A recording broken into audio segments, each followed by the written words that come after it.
ka ng babae yan, hindi ko gusto, ha? Kung makatingin sa'yo, para kang inuubaran. Excuse me, ginagawa mo dito? Huwag kang mag-alala, Rico. Sandali lang naman to.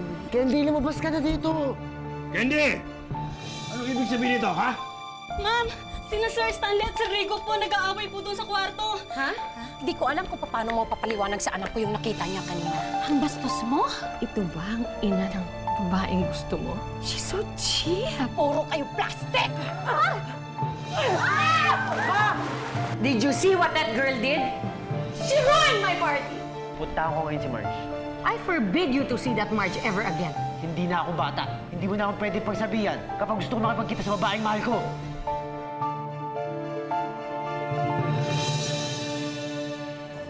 Oh, ate, ba't ang aga niyo? Asan si Rigo? Andon sa ilalim ng palda ng nanay niya. Siguro magpahinga na po kayo. Ay, naku ate, sinabi ko na nga ba eh. Dapat hindi kayo pumunta sa party na yun. Diyos ko, yung Rigo niya, hindi ko siya gusto ah. Hindi pa tong si Xavier. Alam mo, Joy, sa lahat ng sinabi mo, yan ang pinakatama. Mas mabait tong si Xavier kaysa kay Rigo. Kung alam ko lang na nasa loob ang kulo ng lalaking yon, di sana hindi niya siya nakakapasok sa pamamahay ko.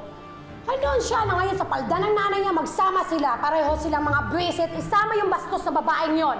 Nay, pwede ba tama na? Ayoko na nga isipin, pinapaalala niyo pa sa akin.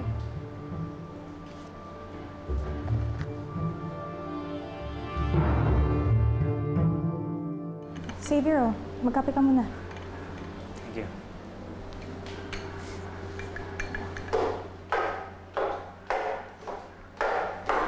Ano bang ginagawa mo dito, Xavier? Ay, naku ate. Ayaw umalis hanggat hindi pa nakakasiguro na okay ka. Ngayon, pinagpalit ko ng damit. Kay Kuya Felix yan. Magpahinga ka na. Baka magkasakit ka. May training ka pa bukas. I'll be fine. Sa'yo ako nagwo-worry.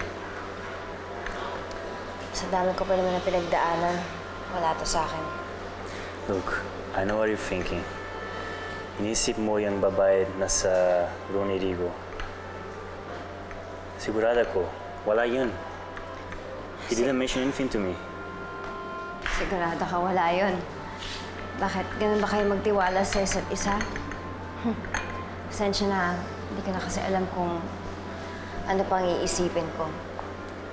Look, all I know is hindi ka lolokohin ni Rigo. He's a good guy. There must be an explanation for this. Sana nga.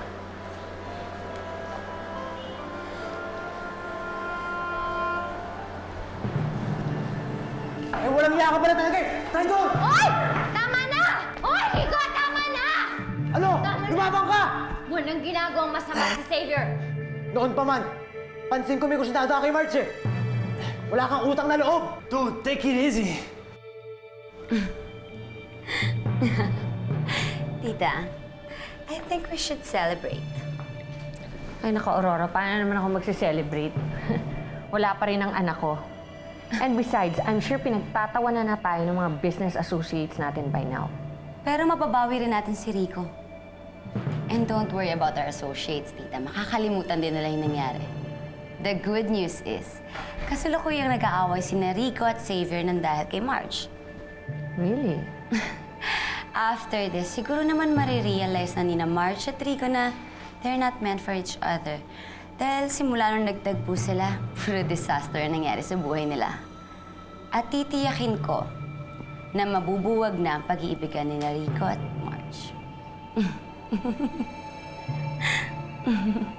Sinabi ko lang ang tama na eh. Walang ginagawa si Xavier. Wala? Eh, kitang-kita ko eh! Sinasamantala yung problema namin dalawa! Huwag mong binibintang sa iba yung ginagawa mo. Ikaw yung may babae. Marge, wala yun.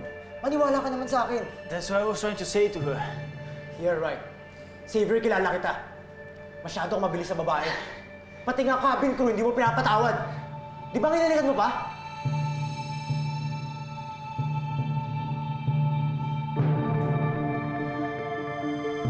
I love flying so much, especially this fight to Palawan. There was this girl in the cabin crew. I kissed her. Si Marge? Si Marge yung hinalikan mo? Eh talaga ba sa ulo ko? Rico! Tama! Tama na! Tama na! Rico, tama! Tama na! Anong kaguluhan to?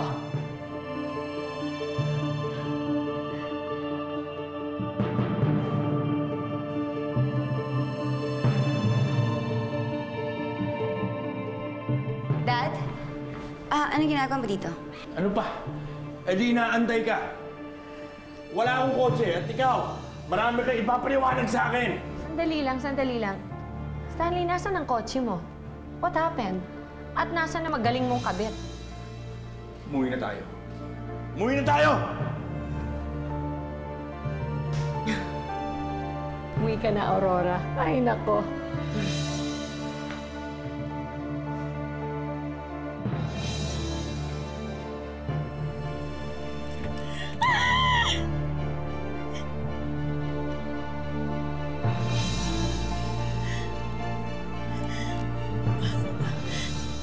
Bakit ako nagawa ganito?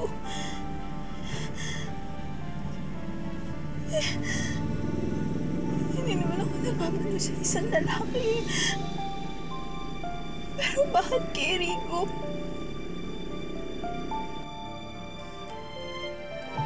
Bakit?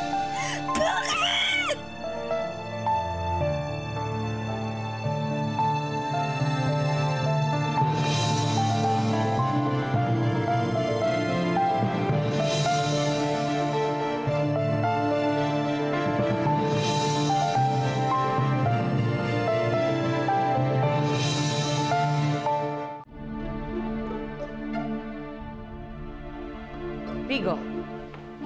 Xavier. Ano nangyari, ha? Ba't ganyan ang ayos mo? Ha? Don't tell me. Hindi ba sapat na sinira ni Marge ang party ko, ha? Pati ba naman kayo?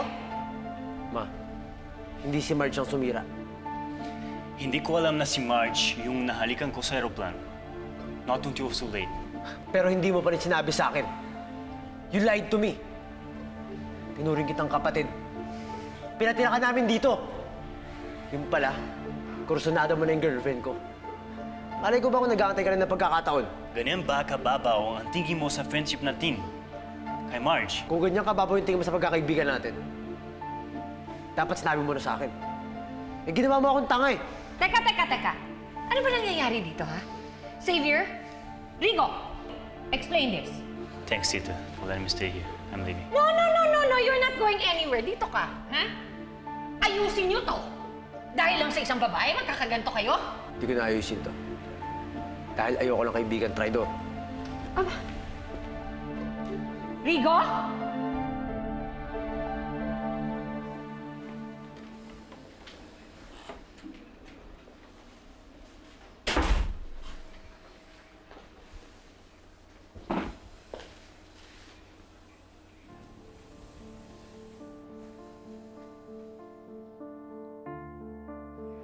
Anong ibig sabihin nito, ha?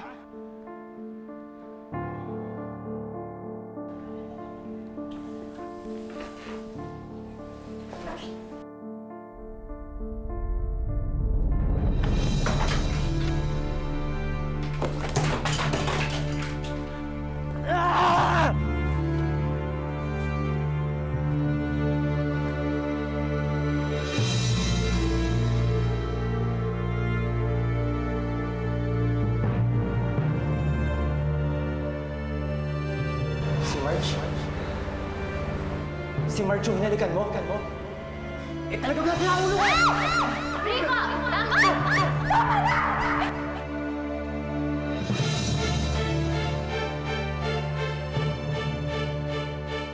Ikaw na naman, talagang ayaw mo mantigilin ang anak ko, ha?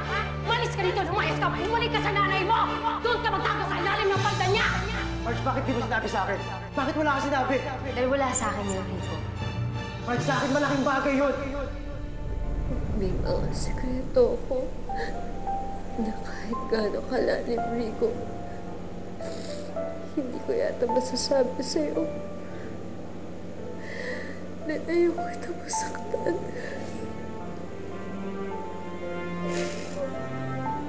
Ayoko kita masaktan.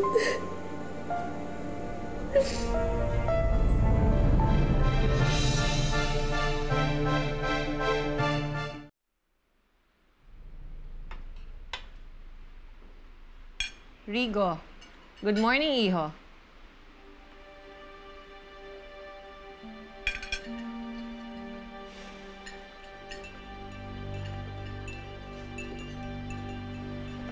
Dok, morning po. Don't tell me pati sa akin galit ka, anak, ha? Di mo ba ako sasabayan kumain? Wala ho akong ganang kumain mo eh. I can't believe this. Hindi mo ba nakikita, ha? Maano na naman? Look, I gave your girlfriend a chance. I even opened up my home to her and her whole family. Pero ngayon, malinaw pa sa sikat ng araw that this girl is no good for you, Rigo. She's out to ruin our lives. Tapos na ho ba kayo, ma? Meron pa ba kayo sasabihin?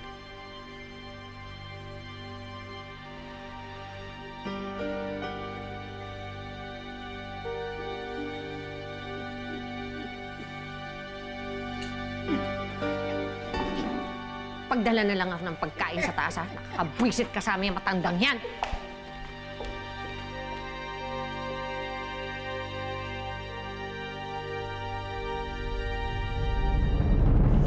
Marge. Nak. Kumusta ka, Nak? Narinig kitang umiyak kagabi. Okay lang ako, Nay. Nak, gusto mo bang meron kang makausap? O kung hindi ka komportable na akong kausapin mo, di si Sita, yung kaibigan mo, sige na tawagan mo siya. Ay, may trabaho si Sita. At saka isa pa, pagkatapos ng kaguluhan kahapon, parang gusto ko ng katahimikan. Parang gusto ko mag-isa muna.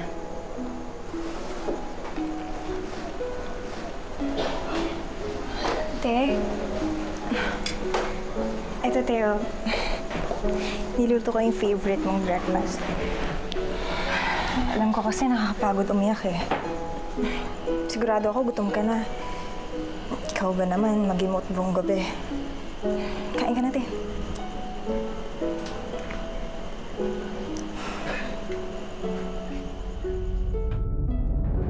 Hoy, saan ka pumunta kagabi? Bakit mo iniwan si Daddy?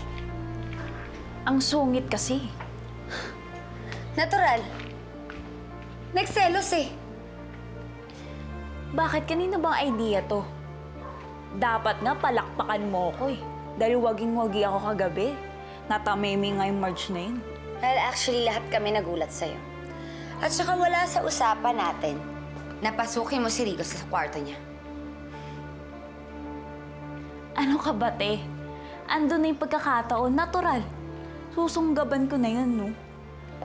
Well, sige. Dahil nagawa mo na yung trabaho mo, siguro naman dapat hinay-hinay ka na muna. Teka, anong ibig mo sabihin? Labayan mo muna si Rigo. Doon ka na muna kay Daddy at masama ang loob niya sa'yo. Lalayuan ko si Rigo. Oo, bakit? Baka naman nakakalimutan mo, Candy. Hindi kita inutusan para magkagusto kay Rigo. You belong to my father. And Rigo belongs to me.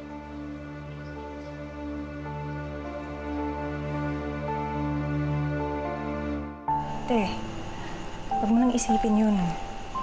Ganda-ganda mo pa naman. Makakahanap ka rin ng para sa'yo. Ako nga, nung niloko ko ng tatay ni Fe, pinalitan ko siya agad. Paano ko hindi iisipin ng isang taong laman ng puso't isipan ko? Kung sa bagay, ako nga nung hindi pa tayo nagkikita, lagi kong iniisip kayo eh. Talaga, hindi ka nagtampo sa akin o sa kuya mo? Bakit naman ako magtatampo sa inyo? Eh, pare-pareho naman tayong hindi ginusto na magkahiwalay tayo, di ba, te? Walang may gustong magkahiwalay tayo. Kahit nga si tatay, kung nasaan man siya ngayon, sigurado hindi niya talaga ginusto na nagkahiwalay tayo. Eh, te, Sabi kasi sa akin ni Kuya, may tinatakasan daw tayo ng gabing yun. Sino at ano bang tinatakasan natin dun?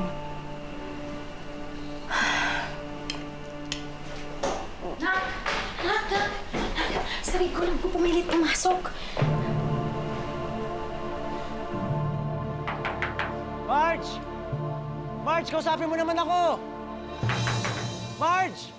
Rigo, tumihimik ka na nga. Nakakahiya sa mga kapitbahay. Marge, mag-usap naman tayo. Marami nangyari kagabi. Kailangan ko liwanagin lahat yun. Marge, please.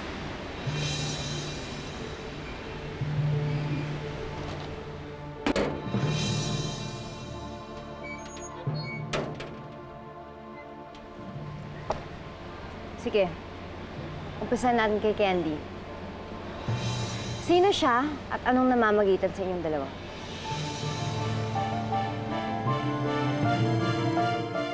Marge, wala.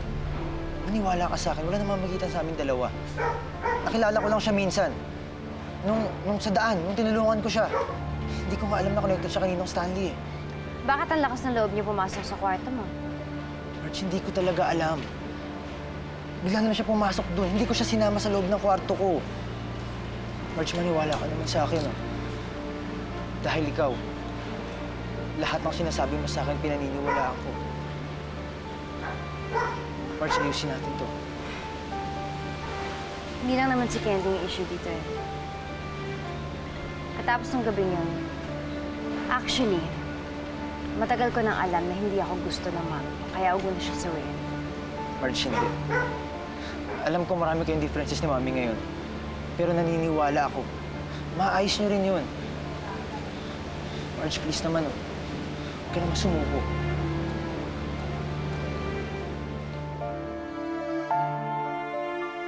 O basta bukas mag-report ka sa akin, ha? Mrs. Gonzales, ito nga pala. Thank you, sir. Agahan nyo, ha? Okay po. Uy! Sir Rigo, buti dumating kayo. Maraming tumatawag sa'yo kanina pa. Meron lang ako sa kaso na mas importante. Si Marge, okay na ba kayo? Meron pa kaming dapat ayusin. But I'm glad nakapag-usap na kami. Bakit mo ba tinatanong yung tungkol sa amin, Marge? Kasi ganito yun. May bisita ka. At siguradong hindi magugustuhan ni Marge.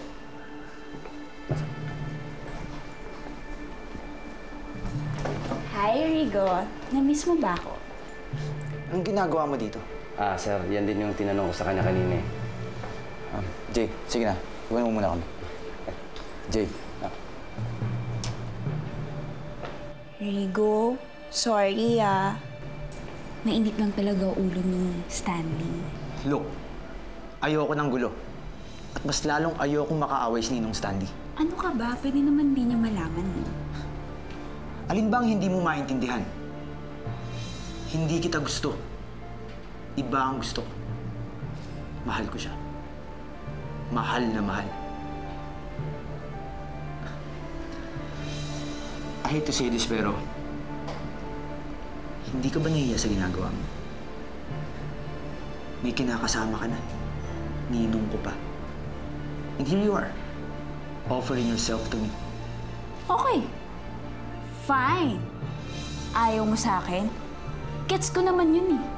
Hindi mo kailangan ipamukha sa akin yun. At para sabihin ko sa'yo, hindi ko naman idea lahat to eh. Anong sinabi mo? Gusto kita, Rico. Nung una pa lang kitang makita. Pero may bendisyon ang paglapit ko sa'yo. Si Aurora, siya ang may pakananan lahat ng to. Siya ang nagsabi sa akin na pwede kitang akitin para hiwalayan ka ng jowa mo.